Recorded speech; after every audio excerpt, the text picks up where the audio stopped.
Blood of the Nhaik, Okanagan Lake, 1897, a time when the waters of the lake were dark and mysterious, and the belief in the Nhaik, the lake monster that required blood to cross its territory, still gripped the local indigenous people and settlers alike.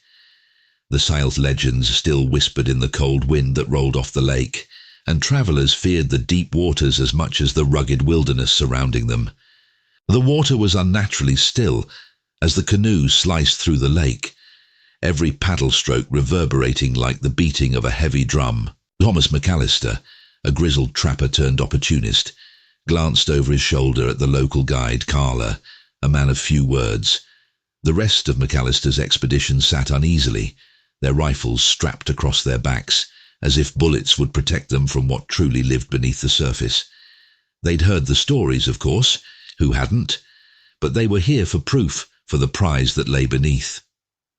They were not the first to cross these waters, not the first to challenge the Nhaik. Few lived to tell of the result. Do you believe in the monster? One of the younger men, Everett asked, his voice barely audible over the lapping of water against the boat. Waller's expression didn't change, his eyes fixed on the horizon.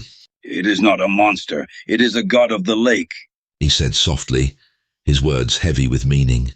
"It demands blood." McAllister snorted, pulling a flask from his jacket and taking a long drink. "Superstition," he muttered. "There's nothing in these waters but fish and money. When we bring back the monster's head, the townsfolk will pay more than gold." Carla's eyes darkened, but he remained silent. The Siles people knew better than to argue with the greed of settlers. They had seen it before, men who thought they could conquer what was sacred, men who believed they could kill what could not be killed. As they moved deeper into the lake, the air grew colder, and the fog thickened, wrapping around them like a shroud. The water beneath them rippled, though there was no wind to stir it. Everett shivered, casting a nervous glance overboard. You feel that? The ripple grew, a dark shape moving just below the surface. Something massive. It moved too smoothly to be a log. McAllister gripped his rifle tighter, but Carla remained calm, though his knuckles whitened as he held his paddle. "Do not fight the Nhaik," Carla said quietly. "It does not take kindly to those who disrespect its waters." McAllister laughed, his bravado masking his fear. "If it shows itself, it'll get more than respect. It'll get a bullet in its head." The canoe lurched, the unseen force beneath them shifting violently. The water churned, and suddenly something slammed into the side of the boat, nearly tipping it. The men shouted, scrambling for balance. McAllister swore, his rifle raised, eyes scanning the water frantically. There was nothing, just the dark, rippling surface. "Carla," McAllister growled, panic seeping into his voice. "what the hell is out there?" The guide's voice was low, almost a chant. "It comes. We must give the offering." McAllister's face twisted in anger. "Offering. There will be no—" Before he could finish, something breached the surface. A serpentine neck, dripping with black water, rose from the lake like the spine of the earth itself.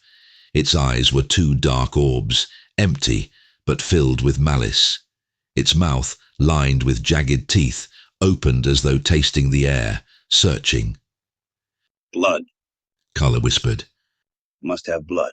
Panic took over. One of the men fired his rifle, the shot cracking through the fog, but the bullet passed through the creature as if it were made of mist. The Nhaik moved forward, a low, rumbling growl emanating from the depths, vibrating through the boat. McAllister, wide-eyed with fear, swung his rifle again, but it was too late. The boat capsized in one swift movement, the icy waters swallowing them whole. In the chaos, McAllister's head broke the surface, gasping for air, but the others were gone, pulled into the depths by unseen hands. Only Carla remained, his calmness eerie, standing in the waist-deep water as if he belonged there. "It was warned," Carla murmured, watching as the water boiled and thrashed. McAllister screamed, as the lake god's coils wrapped around his legs, pulling him under into the blackness. As his vision blurred, the last thing he saw was Carla standing on the shoreline, watching with those ancient, knowing eyes as the Nhaik claimed what was its due. When the waters finally stilled, all that remained was silence. The fog hung heavy, cloaking the lake in secrecy once again.